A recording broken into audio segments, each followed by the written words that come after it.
agreement in principle of the Canada-UK trade agreement. And I want to congratulate you, Mary, you. Thank you all very much for joining this call. This is a historic day because we're all gathered to agreement in principle of the Canada-UK trade agreement. And I want to congratulate you, Mary, you, Liz.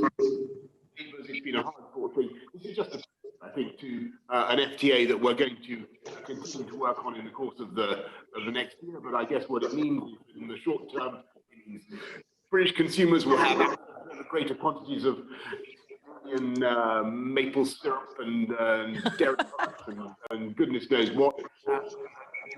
More of our electric cars and sparkling Brexit juice, as I think it's sometimes called, and goodness knows what else. Anyway, thank you very, very much to all of you. I think this is an incredibly important relationship. Justin, thank you for everything that you've done. And by the way, Justin, can I thank you also for your leadership in committing to net zero by 2050. That's incredibly exciting and important for all of us.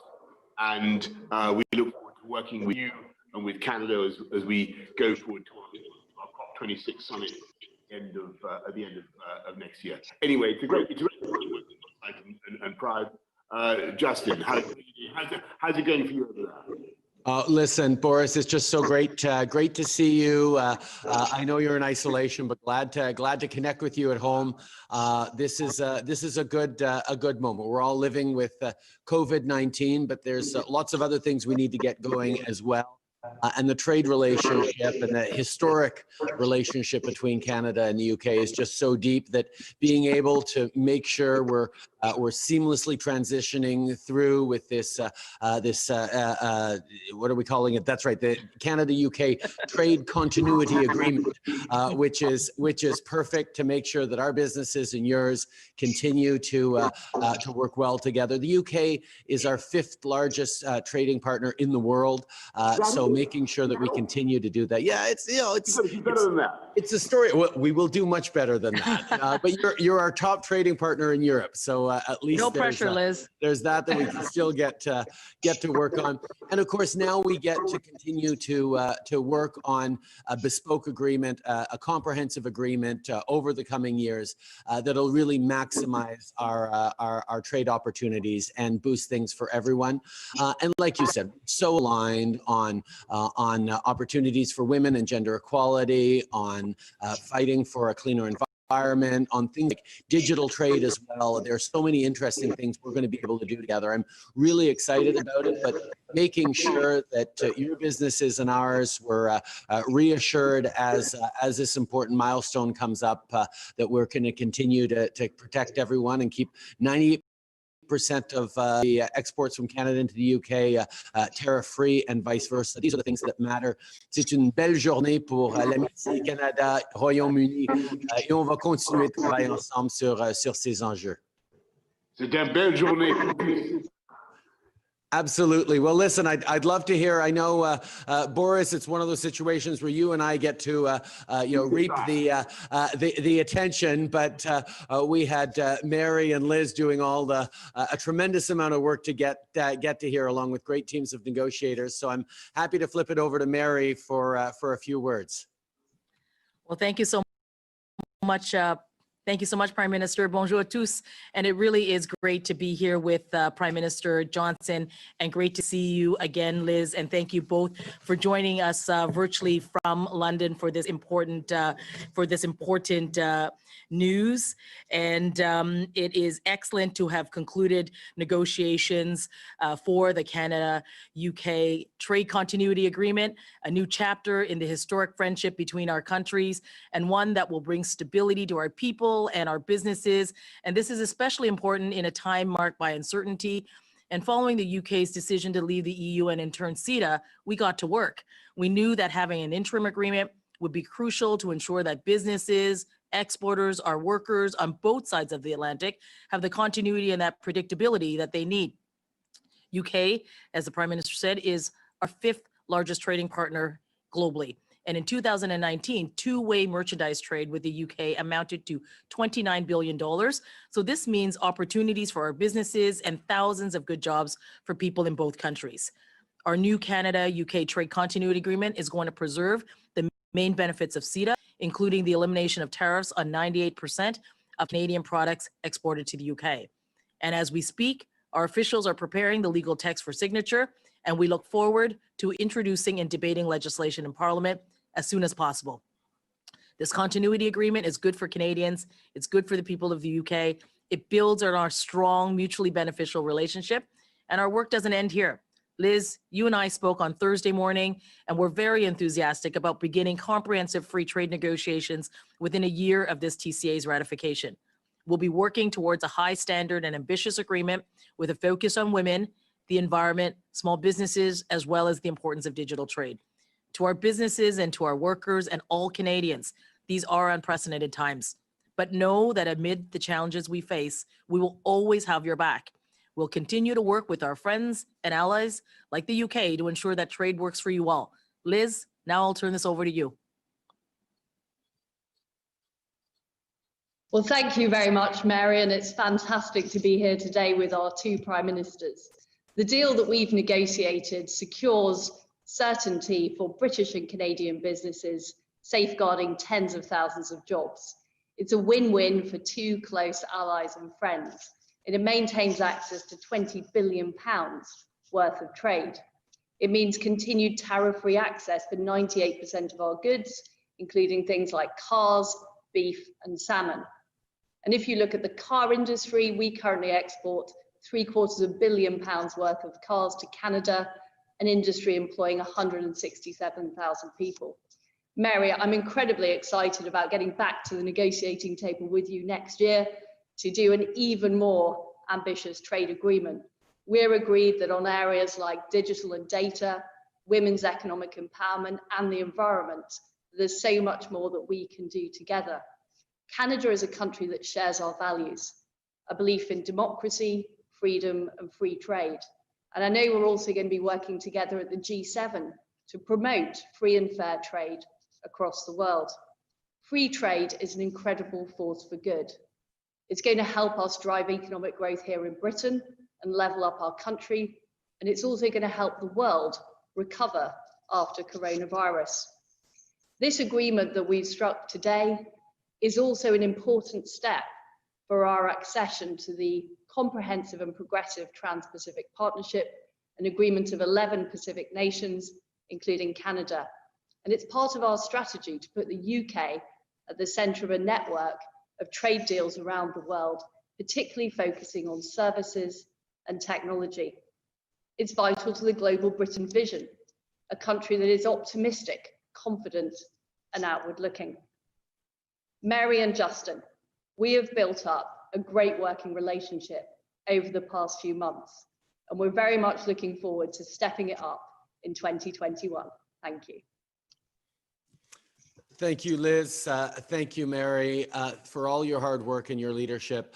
Boris, you know, the alignment, as always, between Canada and the UK on so many issues, from security to the environment to trade, as we're showing here today, is going to continue to be incredibly important in a lot of different ways. But of course, you and I are both headed to a virtual G20 in a couple of hours that will really dig into these issues as well. And this continued sign of our collaboration, cooperation, and deep friendship and partnership is really important, not just for people in our two countries, but people around the world as well. Thank you. Listen, Justin, I just want to say that I agree very much with what you've said and what Mary and Liz have just said. Free trade is an important part of the way we're going to bounce back from COVID.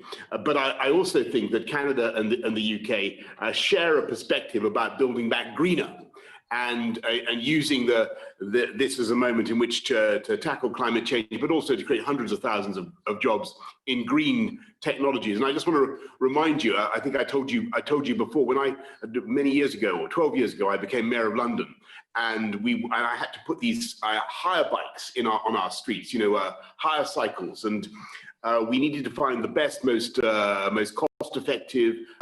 You know, they had to be very chunky bike, but because we wanted to persuade people who weren't very confident cyclists to get on them and use them. And they've been a fantastic success on the streets of our capital. And you should know. You may not know this, but you should know. We scoured the earth. We scoured the whole of the UK, Liz, for the best bikes we could find. Alas, by far the best ones were made in Canada. I think they were called Bixie, and they're still going. So it's green technology transfer across the Atlantic both ways that I think will help us to bounce back stronger than ever. Listen, it's great. I'm delighted by what Liz and Mary said. This is just the beginning. This is we hope very much that we will be doing deals with you in the years to come that will enable us to be net contributors, or we'll have the balance of trade in favor of us in clean green bicycles, which we also make in the UK as well. You should know. Thank you all very, very much for what you've done. It's a great moment. And Justin, I'll see you in a minute in the G. I look forward to it. Thank you, everyone. This is a good day for our people. It's a good day for symbols around trade in the world, but practically really good days for our businesses. Merci beaucoup, mes amis. Thank you so much. Bye-bye. Thank you.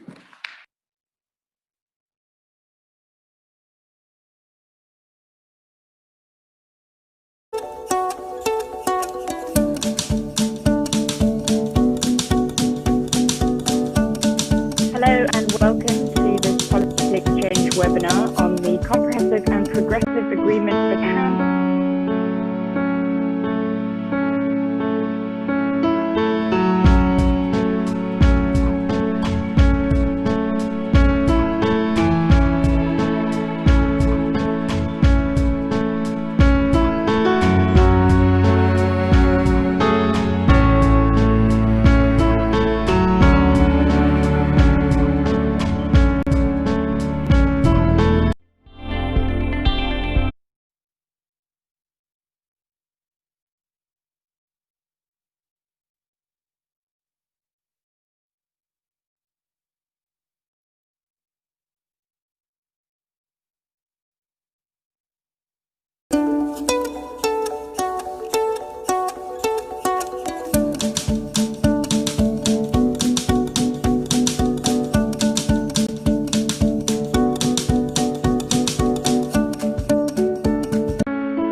The Shelter Support and Housing Administration Division is responsible for managing a coordinated system of services to improve the housing stability of people who are at risk of or who are experiencing homelessness in Toronto.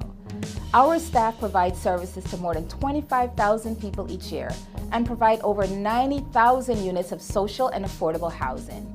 All of our services are delivered from a housing-first approach. Our focus is on helping people to find permanent housing as quickly as possible with the supports they need to maintain it. Streets to Home staff provide street outreach in neighborhoods throughout the city, engaging with people living outdoors and connecting them directly to housing and other services. Our staff also partner with community-based agencies to ensure that people have a range of shelter and affordable housing options. In keeping with the city's commitment to transformation through continuous improvement and results-based accountability, SSHA has been substantially modernizing how we deliver services. This includes enhancing our data and analytics that support strategic decision-making and better understanding service user needs through implementation of the Street Needs Assessment citywide survey of people experiencing homelessness. In addition, the division is focusing on modernizing and improving access to housing services through projects that uses a consistent approach to assess, prioritize, and connect people experiencing homelessness to housing and supports. At a time when service demands are increasing and our clients' needs continue to be complex, our staff rise to meet the challenges of this work every day, while at the same time working tirelessly to improve our services and maintain our standards of excellence in day-to-day operation. As a street outreach worker, our role is to provide support to the street homeless individuals who live in parks, sleep on the sidewalk, and in ravines. We are a 24/7 outreach team and respond to concerns and calls around the city. We aim to get homeless individuals off the street and into permanent affordable housing. We are a housing first approach, which is dealing with the needs of the client. We also work with street outreach counselors and different partner agencies. The street outreach worker is to enhance human well-being and help meet basic and complex needs of those that are vulnerable, with a particular focus on those that are living on the streets and in shelter. As a street outreach worker, we help individuals during their time of needs with a variety of services with hopes of transforming many lives.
I was feeling really isolated and lonely.